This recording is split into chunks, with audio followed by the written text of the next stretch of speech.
So let's put each Warhammer 40K's army's codex under the microscope and give Games Workshop an overall score for just how broken each release in 9th edition was.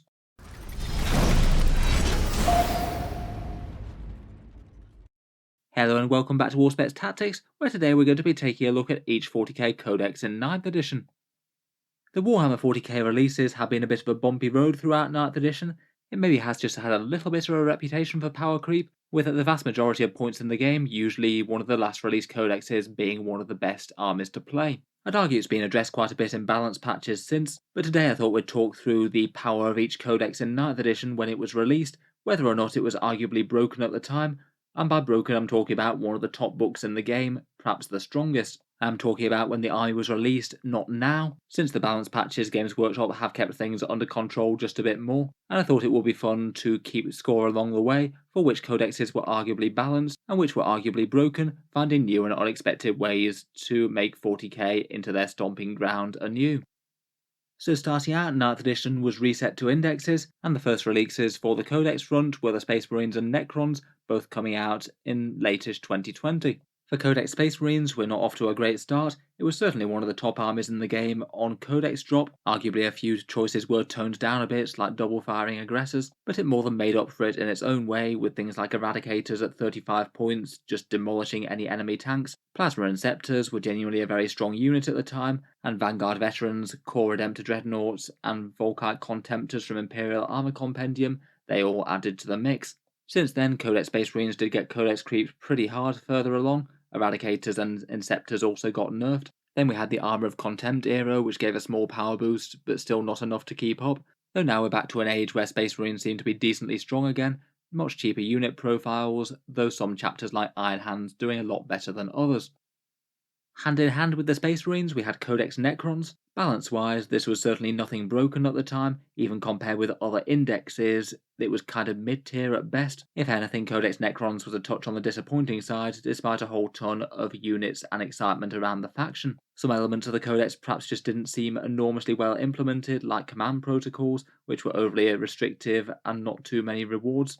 Initially, some of the stronger elements of the Codex tended to revolve around things like warrior phalanxes, lots of scarabs and cryptex, with plenty of objectives secured. At release it was certainly not causing a problem though, a bit mid-tier, though maybe not the most well-balanced internally out of the books. Since then, Necrons have had some real ups and downs, loads and loads of layers of points cuts since the initial drop, command protocols were buffs, and core was handed out to just about everything. They got very strong in Nephilim with their objective rules, but then those things got nerfed in Arks of Omen, leaving them more or less mid-tier right now.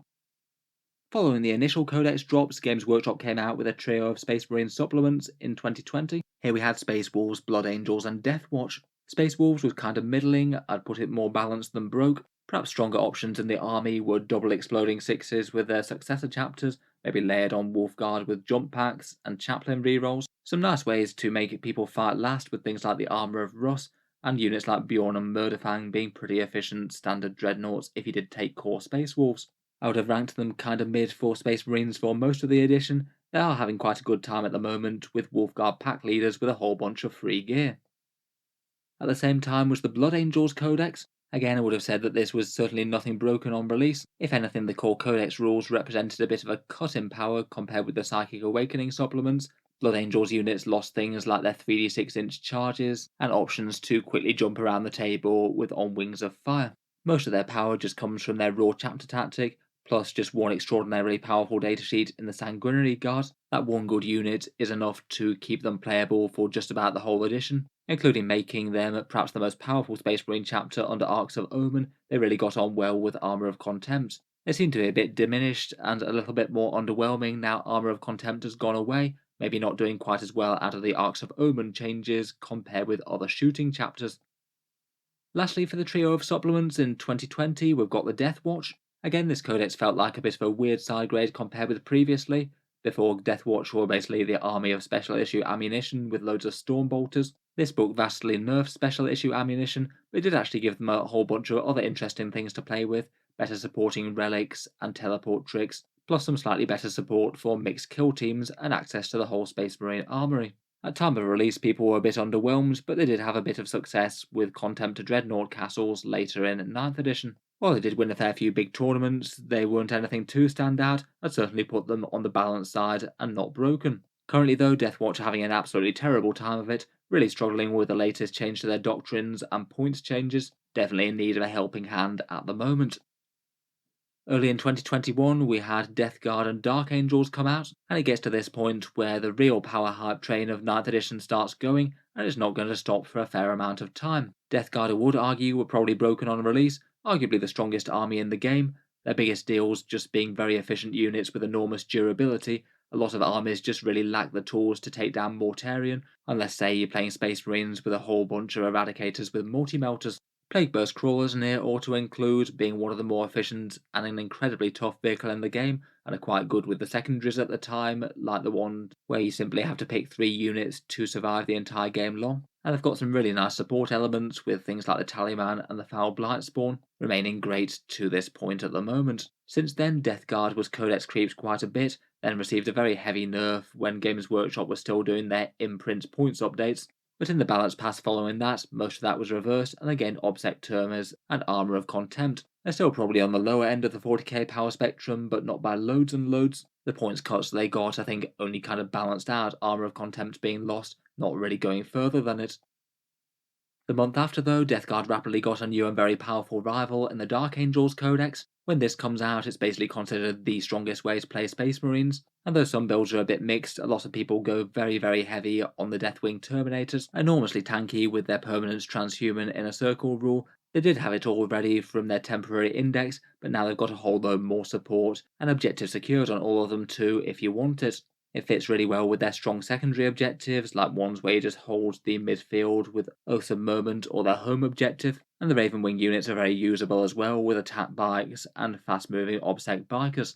After Dark Angels came out, it was basically them and Death Guard winning all the tournaments, not many other armies seeing any sort of lock-in at all. Since then, the Dark Angels have pretty constantly been on the up end of Space Marine armies as power creepers moved on. Their rules just, I think, are flatly stronger than a lot of ones that other sub-codexes offer, though that didn't stop them from being kind of underwhelming when Marines in general were very weak in the Armour of Contempt era. Things really do seem to have come together again though, with the points and doctrine changes, Ravenwing being excellent with permanent Devastator doctrine, and Terminators going for crazy low prices of 33 points. The Unforgiven started out very strong, then got a bit weak, and are now the strongest army in the game once more arguably. Games Workshop's response to Death Guard and Dark Angels though is a hold my beer response. Next up they come out with the ridiculously powerful Drukhari Codex, fairly broken levels of in-game power, and a massive step up compared with Dark Angels and Death Guard. The typical playstyle usually being taking around 6 raiders, zoom them all up into the midfield, then unload all manner of scary combat infantry, and murder your opponent to death turn 2. The Dark Eldar just had an enormously powerful codex, hitting win rates of around about 65 to 70%, which is pretty insane, and also having the vast majority of the units in their codex pretty viable as well, with multiple different builds that they could make, including things like Dark Technomancer's liquefier guns, with a whole load of fairly tough Obsec racks zooming around and liquefying things to death. Drukhari managed to remain as one of the game's top factions for really quite a long time. They were hit by changes to Dark Technomancers plus some general points nerfs, but then also had an update that improved their Covens units, and that led to their affectionately named Thick City builds, soon becoming the best thing that they could play. Then the Talos and the Kronos lost core. They are a bit more balanced and middling since, I'd say. A far cry from the crazy power that they had on Codex release. Not to let Drukhari be on the top for too long though, Games Workshop swiftly followed up with the Adeptus Mechanicus. This really felt like a book that was kind of equivalent in power to Drukhari. Their biggest tricks usually just being enormous amounts of damage and fairly tough units with stacking saves like their Skitarii Vanguard and Ranger units. After Admech came out, it seemed to be now Drukhari and Admech that were winning just about all the tournaments, Death Guard and Dark Angels having been left on the sidelines. Admech could also use that 6 flyer list with the Fuselage Bombers and the Strata Raptors, and also had Day 1 DLC with that Skitarii veteran cohort, giving Rust Stalkers and Infiltrators, alongside the core Skitarii troops, a lot of extra power. Later in 2021, Games Workshop responded with huge points nerfs, and that along with Iron Striders losing core basically shoved them down from being one of the top armies in the game to quite rapidly become one of the weakest ones. Since then, they've never really caught up all that much. Even with Arks of Omen giving them some pretty nice points adjustments and rules changes, I'd still argue they're one of the weaker armies in 40k at time of recording.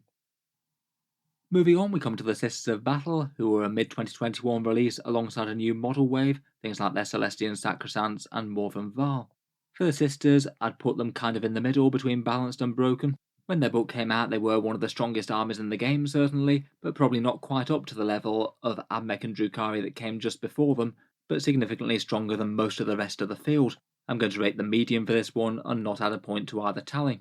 A lot of their new Codex trips revolved around Morven Val with her big rerolls, plus things like Retributors for melter damage, Sacrosancts and Repentia for melee, and Dominions for Stormbolt and Mortal Woundfire. They did get some balance adjustments in the next chapter approved, which made them a lot more mid-tier, though had a bit of a revival in the Nephilim season when they got some spectacularly easy secondary objectives, plus a few nice points cuts to things like Zephyrim. That alongside Armour of Contempt put them back towards the top tier again, but now they're kind of on the underwhelming side in Arcs of Omen. They have had a bit of an addition of up and down.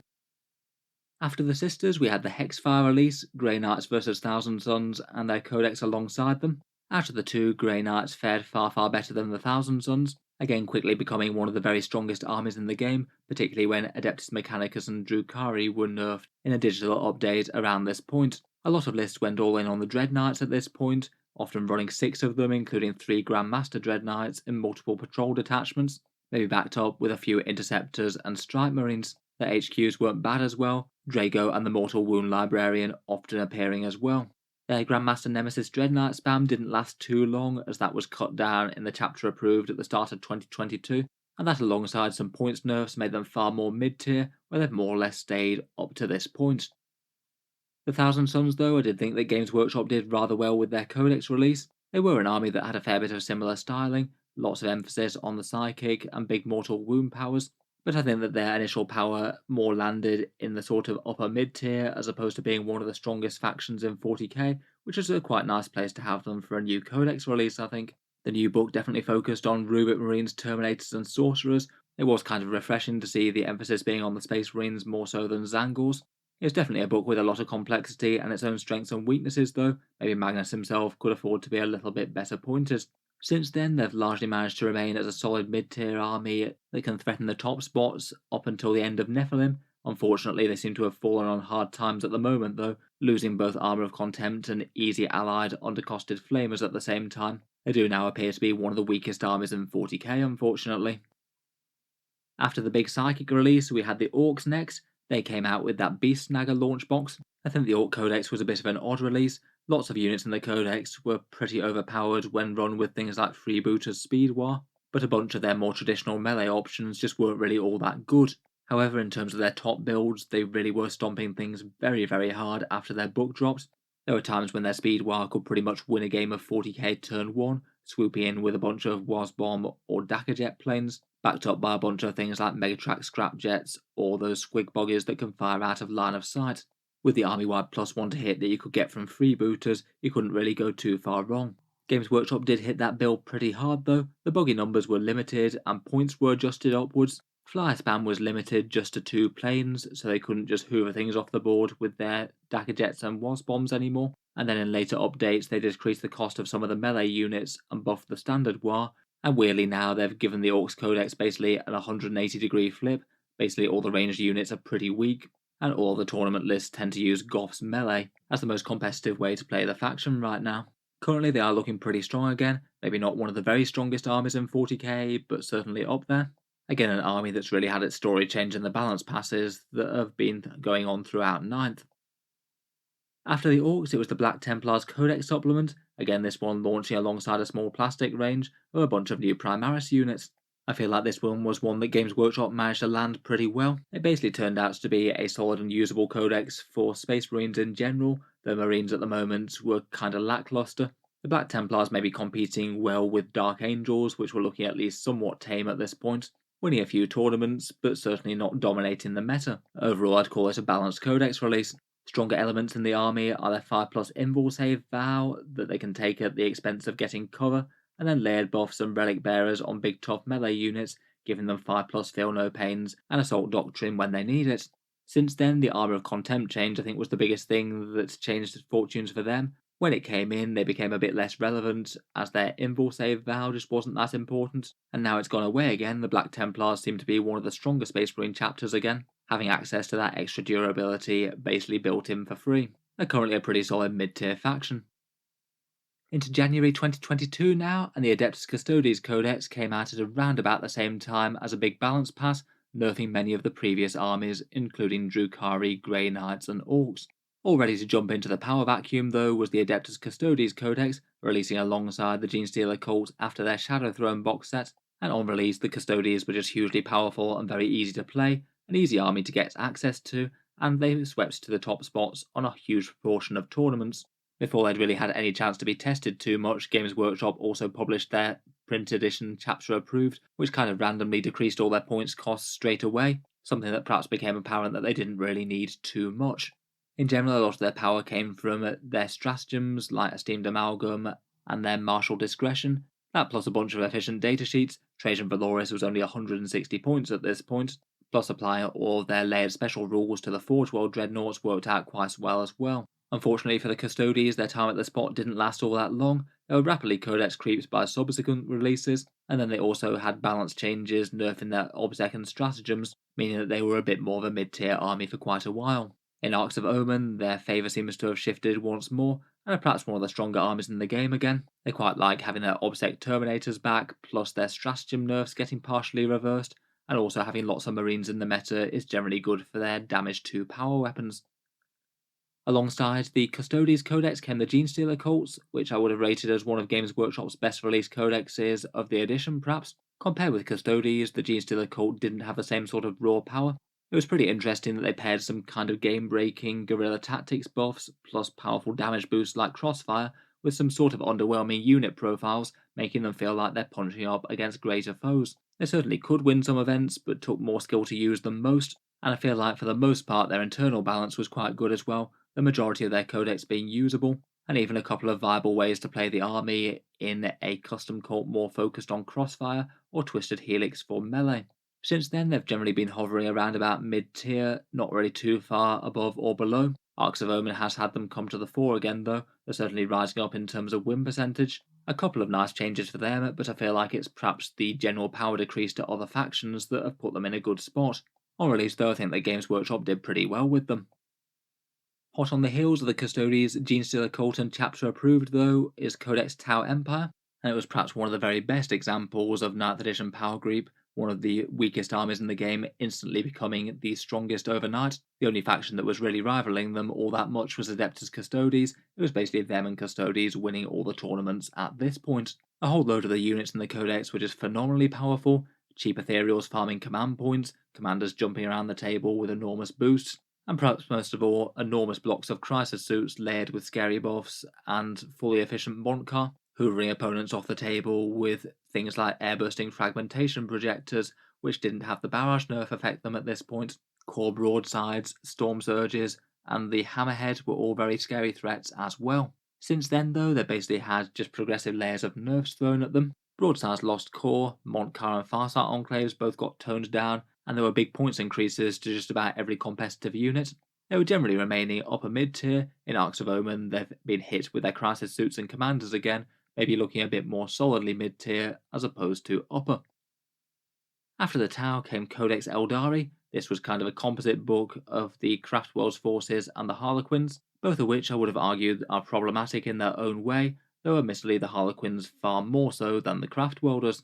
The Azayani forces certainly were one of the top few armies of 40k though, even though the buzz was mainly about the Harlequins. They were easily able to keep up with Tau and Custodes in terms of win rates, though maybe not being quite as good against Tau with their mass air-bursting fragmentation projectors. Armies really liked their seers supporting aspect warriors, particularly Balroth and swooping hawks, which were really quite cheap at the time, jumping on and off the board. Fire prisms with their big ignored invul shot were kind of popular, and so were Farseers with their de-restricted Eldritch Storm. Hail of Doom on Dire Avengers was also incredibly efficient. Combine that with Guide or Doom, and you're going to kill most things in a single round of shuriken fire. Since then, again the Eldar have taken a whole bunch of nerfs. Hail of Doom and Eldritch Storm both got toned down in their own ways, and then just about every competitive unit has had a small to medium points bump, including all the Aspect Warriors bar Reapers.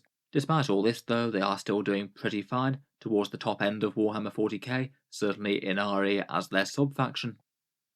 As mentioned though, while the Craftworlds were doing great, the Harlequins are certainly in the running for one of the most broken armies on release in all of 40k in 9th. Maybe they were trying to be a bit generous to them given their limited unit selection, but they certainly became one of the top factions in the game overnight. Again, tournament win rates for them were truly ridiculous, again hitting Drukhari levels like 65 to 70. Perhaps the super standout unit were the Void Weavers, just hilariously undercosted for their speed and damage dealing, and they were also kind of tough with their 4+ invul saves, plus getting really quite a lot of access to the Luck of the Laughing God rolls, which allowed you to re-roll those invuls. Both the Light and the Dark Side Astra were very popular, Light being excellent for shooting units and just not dying, Dark for fight on death with more melee troops. Following this book, Harlequins were absolutely hammered with nerfs. Void Weavers went up in points, as did their Star Weaver transports. Their locked dice were worse, Light and Dark Sadaths got toned down, and certain character combos were broken as well. Still though, despite this, they remained arguably the strongest faction in the game all the way into Nephilim. Definitely not as oppressive, but still very, very strong. And now in Arcs of Omen, Games Workshop hit them with another enormous nerf, pushing all their invulnerable saves down a pip, so now they're a bit more of a fragile army that needs to hide behind terrain. Still, despite this though, they remain a very solid mid-tier faction that can still punch up. It is pretty spectacular with just how many nerfs they've taken, but remain kind of fine. Now though, we get on to the apex predators of 9th edition power creep with the Tyranids, and the big scary biomass bugs have been doing it okay with some recent rules adjustments, but it did look like their new codex was basically a pairing with Harlequins, again achieving win rates around the 65 to 70% mark, brutally and crazily stronger than anything else in the game, and they had the unfortunate timing to come in just after a balanced data slate pass where a lot of their rivals got toned down a bit. I remember thinking at the time that it looks like 40k is sort of balanced, all for about one day until the Codex Tyranids released, and then it was right back to square one again. It's kind of hard to start with just how many ways this book was strong. Just about every datasheet was pretty overtuned with the amount of wounds and damage that you got for the points. Maybe the Maleceptor was one of the real bogeymen of the army, just blasting out obscene amounts of mortal wounds for only 150 or so points. You could get psychic phases that averaged 30 plus mortal wounds without too much difficulty. Hive Tyrants were very powerful, jumping around with the Reaper Obliterax and overrunning away. You could build Leviathan warrior lists that got transhuman physiology. Their Harpy Flyers were again ridiculously strong for the firepower and durability that they had, and you could do all manner of shenanigans with Biovores and Spore Mines, blocking off enemy units and screening out zones with mortal wound damage. Tyranids and Harlequins basically won all the tournaments for a while, though since then, to their credit, Games Workshop have wielded the balance hammer rather brutally against the Tyranids. They stopped them getting their adaptive Hive Fleet trades. Hive Tyrants had a downside in that they could ruin your synaptic links if killed, enormously hefty points bumps to every competitive unit, and again, like Harlequins, despite all that, they still remained one of the very top factions in the game, just by not as much a margin. Games Workshop didn't hesitate to go after them again though, maybe arguably hitting them even harder than Harlequins the next time round. Again, a huge batch of points cuts, including things like Zoanthropes going up to 70 points, and perhaps being a bit unnecessarily harsh to units like Biovores and Harpies, basically killing most of the main reasons to use them. Now finally the beasts have been tamed a bit, they're now kind of middling to weaker in Warhammer 40k, still not unplayable despite all the damage that they've taken, but now a harder army to win with rather than an easier one. Following on from this was the release of Chaos and Imperial Knights, a paired set of releases that had a fair few similar changes for both factions, and I feel like this marks a bit of a turning point where Games Workshop actually started to get their acts together and realised just how many complaints they were getting about power creep in 9th edition. I feel like Knights have the potential to be either just very, very weak or strong due to being an entire army of skew list walkers, but in general I think they did rather well with these, both of them in the upper mid-tier of armies, but not really challenging for strongest armies in the game for once. I did quite like the game design of the Imperial Knights having armigers linked to their big knight cousins, and the Chaos Knight shenanigans like dread abilities and demonic favours for extra customization.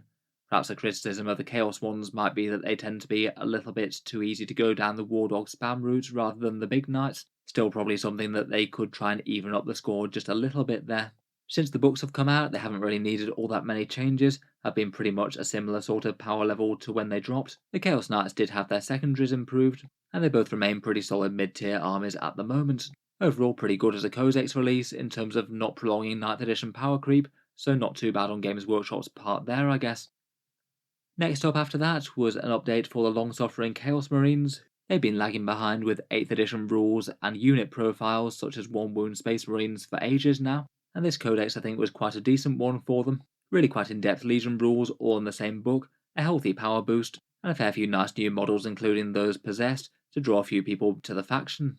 Overall I'd say this one's maybe a borderline one. I've marked it as balanced here. I think I could have been persuaded to put it as borderline strong. Emperor's Children and Creations of Bile certainly did win their fair share of tournaments, though I would say that went hand in hand with a whole load of people playing Chaos Space Marines in general. They were a very, very popular faction with the new excitement around their codex. Overall though, I've gone for the more balanced side of things. I still wouldn't have rated them as one of the top 3 or 4 armies in the game. Otherwise, in terms of army power, Terminators laden with Black Rune and layered defensive buffs such as the Master of Possession, and some very nice Smash characters that you could build including the Govax Demon Prince, and of course Abaddon himself, who started appearing in Chaos Knight lists. Some legions were a bit underwhelming though, and their ranged options are all so-so, but still I think they were overall in a fairly reasonable place. Since then though, they've been doing kind of fine in Nephilim, though I think they got treated pretty harshly in the January balance pass. They were kind of alright with Armour of Contempt in play, but then losing it without much compensation, and then focus nerfs to Creations of Bile and Emperor's Children with the Marcus Slanesh, plus Abaddon and Terminators going up, it's altogether put them on the weaker end of Warhammer 40k, still playable competitively, though perhaps one of the armies that's kind of hanging on as opposed to mid-tier. Next up we come to the Chaos Demons.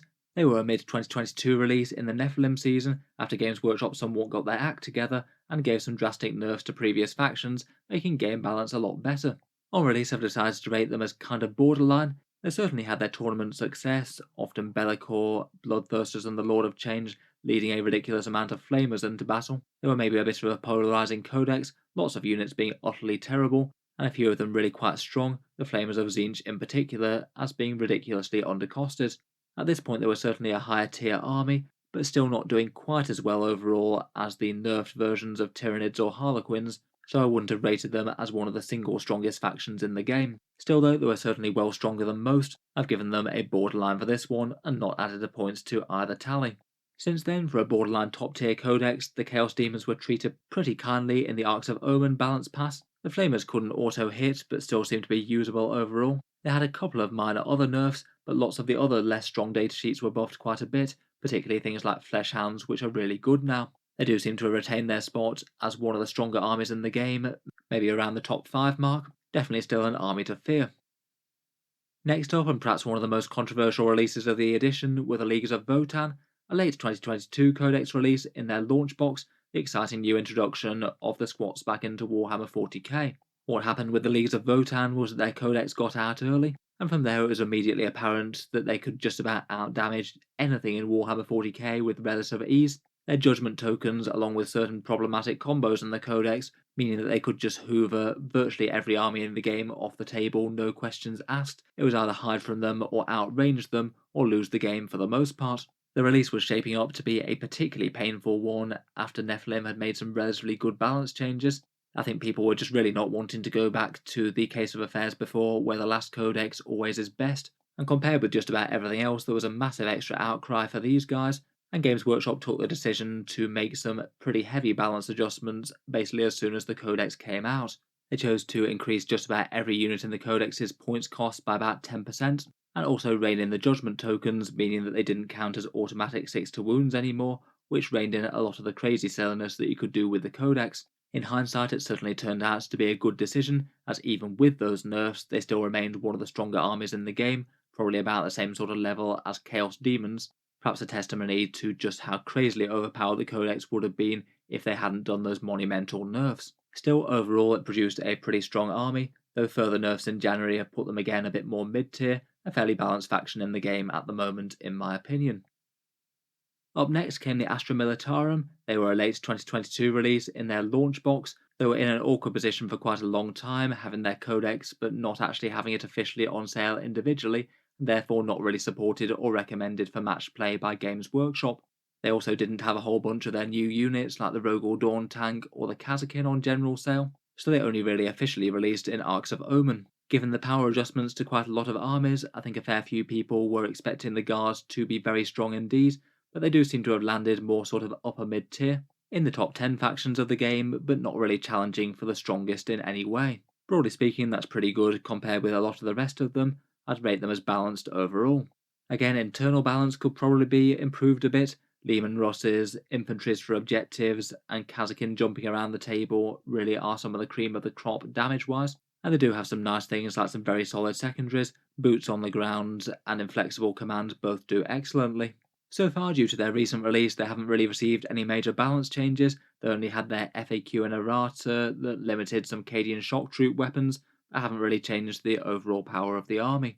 Currently top of the tournament win rate tree are things like Chaos Demons and Custodes, Iron Hands, Dark Angels, and Genestealer Cult. The Guard have plenty of competition before it gets to them being at the top spot, I think. Lastly, but by no means least, we have the World Eaters, a pretty recent 2023 release at time of recording, alongside a small plastic range with Angron, Khorne Berserkers, and 8-bound getting some kits. At time of recording, they haven't really been out on the tournament scene for all that long, but early results have them at a win rate of around about 52 to 55%. The verdict seems to be so far that they're stronger than most, but not one of the top armies in the game, though I guess things could pivot either way, maybe if people get used to playing them a bit more. At the moment, I'm not going to add a tally to either point. I feel like they'd either be borderline too strong or balanced, but certainly not broken, not compared with a lot of the stuff that we've had so far. In the book, stronger elements are things like Lord Invocatus shunting a couple of huge 8-bound units all the way up the board pre-game. Small units of Berserkers and Rhinos seem popular, and Angron definitely looks usable, a respawning melee powerhouse that your opponent can't reliably put down all game long, provided there's enough blood tithe points. Overall, like the Guard, they haven't really had any real balance changes yet. They're still waiting on their initial FAQ, but at the moment I don't think they're necessarily in any great need of any huge errata making them more or less powerful. Overall, just putting all my rough takes together, I'd argue that throughout 9th edition, around about 13 of the codexes were arguable contenders for strongest army in game when they were released. 3 of them were probably a bit overtuned, but overshadowed by other nasties at the time. And then around 11 of them were kind of comfortably in the mid-tier or upper mid-tier, and not contributing to Warhammer 40k power creep. Overall, I do feel like the first half of 9th edition in particular has been very much an edition of release the book strong and then nerf it after people have bought stuff. Far too many books seem to have gone down that route, though perhaps a few of them might have been a case of Games Workshop tripping over themselves, having reacted to community requests to tone down previous books. They then have books that are balanced against the other ones in development come out and again look too strong. I would also say that despite the initial releases being overtuned for quite a lot of books, at least in current 40k, Games Workshop does seem to have got a bit more of a handle on things. In Nephilim and Arks of Omen, game balance has been so much better than it was previously, both in terms of less armies being truly unplayable, and the strongest thing is not being so crazily far ahead that most games are foregone conclusions. Within the realm of the actual Codex releases as well, I'd say that things have maybe been looking up a little bit recently as well. For the releases after Codex Tyranids, I'd say the only one that's truly been broken on release was probably the Leagues of Votann, the rest have all been either borderline or balanced, and maybe that's not too bad going over the last 7 codexes, far better than the first lot. I'll be interested to hear your guys' thoughts though. What do you made of the 9th edition power creep cycle, and would you have rated any of these differently in terms of being too strong, or arguably even not strong enough for some of them? If you've enjoyed the video, then feel free to subscribe to Auspex Tactics, where I'll certainly keep the regular 40k videos coming. I do tend to post new ones just about every day. Finally, if you have been enjoying all the videos on the channel, I would just like to mention that Auspex Tactics does have a Patreon page as well, and you can find that linked in the video description below. Channel patrons do get a fair few advantages, seeing certain videos early each week, regular votes to see what sort of things come next on the channel, and automatic entry into the regular prize giveaways with a chance to win some really big model kits each month. If any of that sounds good to you, or you'd just like to help support, a link is down in the video description. In any case, an enormous thank you for listening, and I'll hope to see you guys next time.